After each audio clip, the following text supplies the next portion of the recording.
एक बार देवर्षि नारद यमलोक में यमराज से मिलने के लिए पधारते हैं।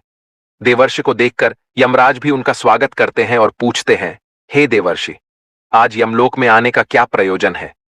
तब देवर्षि नारद कहते हैं, हे धर्मराज, आप तो न्याय के देवता हैं। मनुष्यों को उनके पाप और पुण्य कर्मों के आधार पर आप उन्हें स्वर्ग अथवा नरक में डालते हैं। इसीलिए आपको स्वर्ग और नरक लोक के बारे में सब कुछ पता है।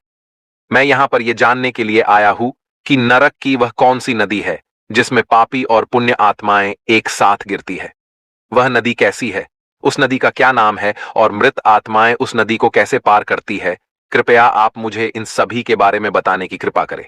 फिर यमराज कहने लगते हैं, हे देवर्षि, यमलोक के मार्ग में जो नदी पड़ती है उसे वैतरणी कहा गया है।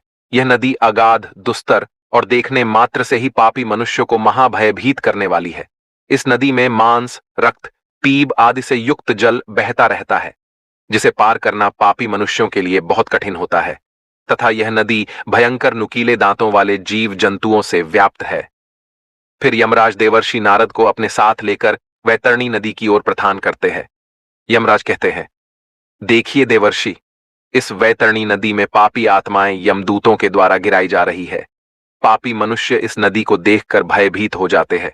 जब पापी मनुष्य नदी के तट पर आकर खड़ा हो जाता है तो उसे देखकर वह वैतरणी नदी खौलने लगती है। उसका पानी उबलने लगता है, जिसे देखकर पापी उस नदी में उतरने से डरने लगता है। तब मेरे दूत उस पापी को धक्के मारकर नदी में गिरा देते हैं, जिससे उस पापी को असहनीय वेदना होने लगती है। उसका अंग अंग जलने लगता है। वह जोर जोर से चीखने चिल्लाने लगता है, किंतु किसी को भी उन पर दया नहीं आती। वैतरणी नदी का जल कीटाणुओं से तथा वज्र के समान सूंड वाले जानवरों से भी भरा हुआ रहता है। सूंस, घड़ियाल, वज्रदंत तथा अनेक हिंसक एवं मांस भक्षक जलचरों से वह महानदी भरी हुई है। यमराज कहते हैं, हे देवर्षि, पृथ्वी पर प्रलय के अंत में जैसे 12 सूर्य आकाश में एक साथ दिखाई पड़ते हैं, ठीक उसी प्रकार से नरक में भी 12 सूर्य आकाश से उस नदी को तपाते रहते हैं, जिससे नदी का पानी उबलने लगता है। उस महाभयंकर नदी में गिरने वाले पापी मनुष्य दर्द से चिल्लाते हुए करुण विलाप करने लगते हैं। उनके मुख से बार बार अपने परिवार के लोगों का नाम पुकारा जाता है, किंतु उनकी मदद के लिए वहां कोई नहीं आता है। दुष्ट और पापी लोगों की गति ऐसी ही होती है। वे सभी पापी मनुष्य वैतरणी नदी में इधर उधर भागने लगते हैं। ऊपर से तपते हुए 12 सूर्यों की गर्मी से वे जलने लगते हैं, तो फिर वे नदी में डुबकी लगाते हैं। लेकिन नदी का पानी भी उनके शरीर को शांति नहीं देता है। वे उस गर्म जल में भी तड़पते रहते हैं। इतनी पीड़ा सहन करके वे अपने पाप कर्मों को याद करके दुखी होने लगते हैं। हे देवर्षि, वैतरणी नदी चारों ओर से भयानक भूखे जानवरों से भरी हुई है। वे सभी नुकीले दांतों वाले जानवर नदी में गिरने वाले प्राणियों को काटते रहते हैं, उन्हें कच्चा चबाने लगते हैं। सभी पापी लोग उन भयानक जानवरों को देखकर इधर उधर भागने लगते हैं, लेकिन फिर भी वे खुद की रक्षा नहीं कर पाते। फिर देवर्षि कहते हैं, हे धर्मराज, फिर जो लोग पुण्यवान होते हैं वे इस नदी को किस प्रकार से पार करते हैं? यमराज कहते हैं, हे देवर्षि, पुण्य करने वाले मनुष्य को यह वैतरणी नदी सुख प्रदान करने वाली होती है। इस नदी में गिरने पर उन्हें परमानंद की प्राप्ति होती है। इस नदी में अत्यंत सुंदर सोने से बनी हुई नौकाएं हैं। उन नौकाओं में सवार मल्लाह उन नदी के तट पर आए हुए पुण्यवान मनुष्यों का स्वागत करते हैं और उन्हें प्रेम पूर्वक कहते हैं, हे महात्मा जन, आप इस नौका में सवार हो जाओ और सुखपूर्वक वैतरणी नदी को पार करो। जिसने पृथ्वी लोक पर पुण्य किए हुए होते हैं वही मनुष्य इन नौकाओं में बैठने के योग्य होता है। जो लोग पापी होते हैं उन्हें नदी के तट पर खड़े मेरे दूत धक्के मारकर नदी में गिरा देते हैं और नदी में मौजूद कौवा, बगुला, उलूक आदि पक्षी उस पापी के शरीर पर चोंच से प्रहार करने लगते हैं। पुण्यवान मनुष्यों को नदी का जल अत्यंत सुंदर और पवित्र दिखाई पड़ता है। उन्हें उस नौका में बैठने पर किसी प्रकार का कष्ट नहीं होता है और वे जल्दी ही उस महानदी को पार करके आगे चले जाते हैं। वे जब आगे इस नदी में चलने लगते हैं तो नदी में मौजूद हिंस्र पशु उन्हें किसी भी प्रकार का कष्ट नहीं देते हैं। वे शांति से उन भयानक जानवरों के बीच में से चलने लगते हैं। फिर देवर्षि यमराज से कहते हैं, हे धर्मराज, कौन से पाप करने पर मनुष्य को इस महाभयंकर नदी में गिराया जाता है? यमराज कहने लगते हैं, हे देवर्षि, जो मूर्ख मनुष्य ईश्वर की, अपने गुरु की, अपने माता पिता की तथा अपने पूर्वजों की निंदा करता है उनका अपमान करते हैं, बुढ़ापे में उनका सहारा बनने के बजाय उन्हें धक्के मारकर घर से बाहर निकाल देता है, उस पापी को इस वैतरणी नदी में गिराया जाता है। जो मूर्ख पुरुष अपनी पतिव्रता, सुशील और धर्मपरायण पत्नी का त्याग कर देता है, उसके साथ हिंसा करता है, उसका अपमान करता है, उस पापी को भी वैतरणी नदी के तट पर लाकर धक्के मारकर नदी के अंदर गिराया जाता है। हे देवर्षि, जो मनुष्य उसकी शरण में आए हुए मित्र, साधु, सन्यासी, बालक तथा बूढ़े लोगों का वध करता है, जो शरण में आई हुई स्त्री के साथ अनैतिक कार्य करता है, उसे भी इस नदी में गिराया जाता है। नदी के पात्र में गिरकर वह करुण विलाप करता हुआ अत्यंत कष्ट भोगता है।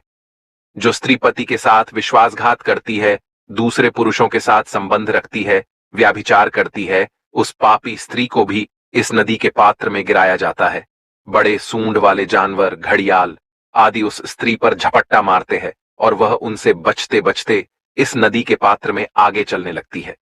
जो पापी मनुष्य शांत और कमजोर लोगों को अकारण ही दुख देता है, पैसे की हेराफेरी करता है, वह भी इस नदी में गिरता है और कृमि उसका भक्षण करते हैं।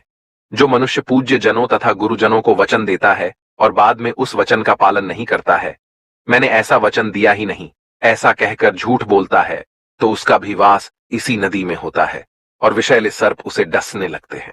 जो दूसरों के घर में आग लगाता है, दूसरों का काम धंधा बर्बाद करता है, दूसरों को विष पिलाता है, झूठी गवाही देता है, शराब का सेवन करता है, यज्ञ आदि धार्मिक कार्यों में विघ्न डालता है तथा गुरु की पत्नी के साथ गमन करता है, उसे भी इस मांस के कीचड़ से व्याप्त नदी में गिराया जाता है।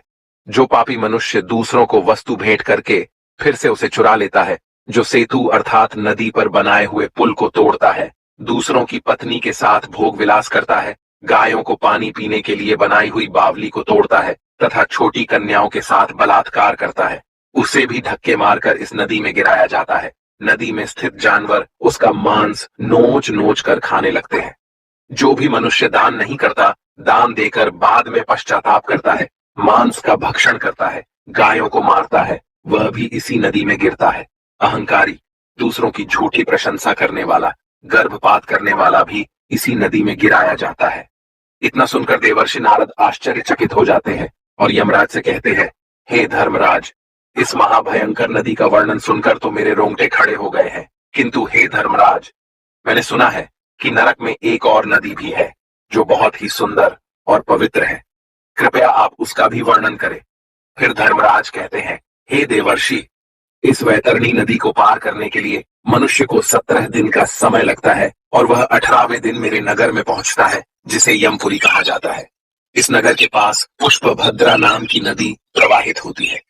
अब मैं आपको इस नदी का वर्णन सुनाता हूँ। पुष्पभद्रा नाम की जो नदी है, उसका जल अत्यंत शीतल और सौम्य होता है। जब सभी आत्माएं इस नदी के तट पर आती है, तो वे उस शुद्ध और पवित्र जल का पान करते हैं और आगे बढ़ते हैं। नदी के चारों ओर अत्यंत सुंदर वृक्ष और फूलों से सजे हुए पौधे होते हैं। पुण्य आत्माओं के ऊपर फूलों की वर्षा होती है और वे आनंद पूर्वक उस नदी में विहार करते हैं। वहां पर मौजूद स्वादिष्ट फलों का वे आनंद लेते हैं। उस नदी के तट पर एक अत्यंत सुंदर वट वृक्ष है, जहाँ पर सभी आत्माएं विश्राम करती हैं, किंतु यम के दूत पापी आत्माओं को वहां पर विश्राम करने नहीं देते हैं। धक्के मारते हुए आगे चलने के लिए कहते हैं। उस प्राणी के पुत्रों के द्वारा जो भी मासिक पुण्य दान किया हुआ होता है, उसे वह इस स्थान पर प्राप्त होता है और वह उसे खाकर आगे बढ़ता है। देवर्षि कहते हैं, हे यमराज, वैतरणी नदी के पाप से बचने के लिए मनुष्य को कौन से कार्य करना चाहिए? यमराज कहते हैं, हे देवर्षि, मनुष्य यदि इस महातापी नदी को शीघ्रता से पार करना चाहता है, तो उसे पृथ्वी लोक पर गाय का दान करना चाहिए। लाल अथवा काले रंग की शुभ लक्षण वाली गाय का नाम वैतरणी रखना चाहिए और उस गाय का दान करना चाहिए। जो मनुष्य पृथ्वी लोक पर गाय का दान करता है, वह यमलोक में गाय की पूंछ पकड़कर वैतरणी नदी को पार कर लेता है। गाय का दान करते समय कहना चाहिए, हे द्विज श्रेष्ठ, महाभयंकर वैतरणी नदी के बारे में जानकर मैं उसको पार करने की अभिलाषा से यह वैतरणी नाम की गाय आपको दान में दे रहा हूँ। फिर गाय की पूंछ को हाथ में लेकर इस प्रकार से बोलना चाहिए, धूम के त्वम प्रतीक्षस्व यमद्वारे महाभय उत्तारणाय देवेशी वैतरण्यै नमोस्तुते। इस प्रकार से मंत्र बोलकर गाय का दान करने से गौ माता प्रसन्न होती है और वह मनुष्य यमलोक में सदगति को प्राप्त करता है। वह वैतरणी नदी को आसानी से पार कर लेता है। जो व्यक्ति इस पृथ्वी पर गाय का दान देता है वह अपने समस्त अभीष्ट को सिद्ध कर लेता है। सुकर्म के प्रभाव से प्राणी को ऐहिक और पारलौकिक सुख की प्राप्ति होती है। स्वस्थ जीवन में गुणों देने से 1000 गुना एवं रोग ग्रस्त जीवन में 100 गुना लाभ निश्चित है। मरे हुए प्राणी के कल्याणार्थ जितने दान दिया जाता है उतना ही उसका पुण्य है। अतः मनुष्य को अपने हाथ से ही दान देना चाहिए। मृत्यु होने के बाद कौन किसके लिए दान देगा? दान धर्म से रहित के प्रतापूर्वक जीवन जीने से क्या लाभ? इस नश्वर शरीर से स्थिर कर्म करना चाहिए। आत्मा अतिथि है और वह एक न एक दिन इस शरीर का त्याग करके चली जाएगी। इसलिए बिना लोभ किए मनुष्य को दान अवश्य करना चाहिए। इस प्रकार से यमराज ने देवर्षि नारद को यमलोक की वैतरणी और पुष्पभद्रा नदी का वर्णन किया है। उम्मीद है आपको यह जानकारी अच्छी लगी।